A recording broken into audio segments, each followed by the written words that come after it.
ಅಡಿಕೆಯಲ್ಲಿ ಸುಳಿಕೊಳೆ ರೋಗದ ನಿರ್ವಹಣೆ. ಸುಳಿಕೊಳೆ ರೋಗವು ಅಡಿಕೆ ಬೆಳೆಯುವ ಎಲ್ಲ ಪ್ರದೇಶಗಳಲ್ಲಿಯೂ ಹಾಗೂ ಎಲ್ಲ ವಯಸ್ಸಿನ ಗಿಡಗಳಲ್ಲಿಯೂ ಕಂಡುಬಂದು ಅಡಿಕೆ ಗಿಡದ ಉಳಿಯುವಿಕೆಗೆ ಮಾರಕವಾಗುತ್ತಿದೆ. ಈ ರೋಗವು ಫೈಟೋಪ್ತರಾ ಮೇಡಿ ಎಂಬ ಶಿಲೀಂಧ್ರದಿಂದ ಬರುತ್ತದೆ.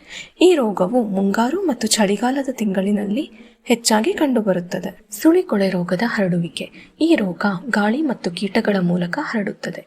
ಈ ರೋಗವು ಅತಿ ಹೆಚ್ಚಿನ ಮಳೆಯ ನಂತರ, ಬಿಸಿಲು ಬರುವಿಕೆ, ಹೆಚ್ಚಿನ ತೇವಾಂಶ, ಬಿರುಸಾದ ಗಾಳಿ ಮತ್ತು ಕಡಿಮೆ ಉಷ್ಣಾಂಶವಿರುವ ಸಂದರ್ಭಗಳಲ್ಲಿ ರೋಗದ ತೀವ್ರತೆ ಹೆಚ್ಚಾಗುತ್ತದೆ. ಸುಳಿಕೊಳೆ ರೋಗದ ಲಕ್ಷಣಗಳು.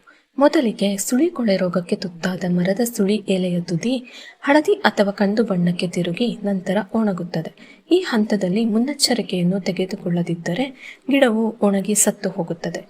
ಈ ಹಂತದಲ್ಲಿ ರೋಗಪೀಡಿತ ಗರಿಯನ್ನು ಕೈಯಿಂದ ಎಳೆದಾಗ ಆ ಗರಿಯು ಸುಲಭವಾಗಿ ಹೊರಕ್ಕೆ ಬರುತ್ತದೆ ಹಾಗೂ ಅದರ ಬುಡಭಾಗ ಕೊಳೆತು ಕೆಟ್ಟ ವಾಸನೆಯನ್ನು ಬೀರುತ್ತಿರುತ್ತದೆ.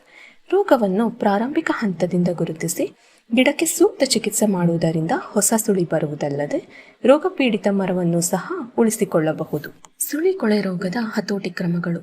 ಮುಂಜಾಗ್ರತಾ ಕ್ರಮವಾಗಿ ಪ್ರತಿ ವರ್ಷ 1% ಬೋಡೋ ದ್ರಾವಣ ಅಥವಾ 3% ತಾಮ್ರದ ಆಕ್ಸಿಕ್ಲೋರೈಡ್ ದ್ರಾವಣದಿಂದ ಗಿಡದ ಎಲೆಗಳು ಸಂಪೂರ್ಣವಾಗಿ ನೆನೆಯುವ ಹಾಗೆ ಸಿಂಪರಣೆ ಮಾಡುವುದು. ರೋಗಗ್ರಸ್ತ ಸುಳಿಯನ್ನು ತೆಗೆದು ಸುಟ್ಟು ಹಾಕುವುದು.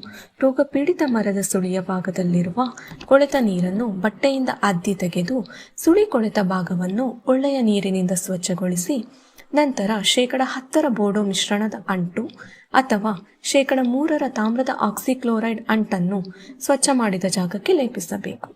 ಅಂತರ್ವ್ಯಾಪಿ ಶಿಲೀಂಧ್ರನಾಶಕ ಫೋಸಟೈಲ್ AL ಅನ್ನು 0.15ರಂತೆ ಬಳಸಿ ಸಿಂಪಡಣೆ ಮಾಡುವುದರಿಂದಲೂ ಸಹ ಈ ರೋಗವನ್ನು ಹತೋಟಿ ಮಾಡಬಹುದು.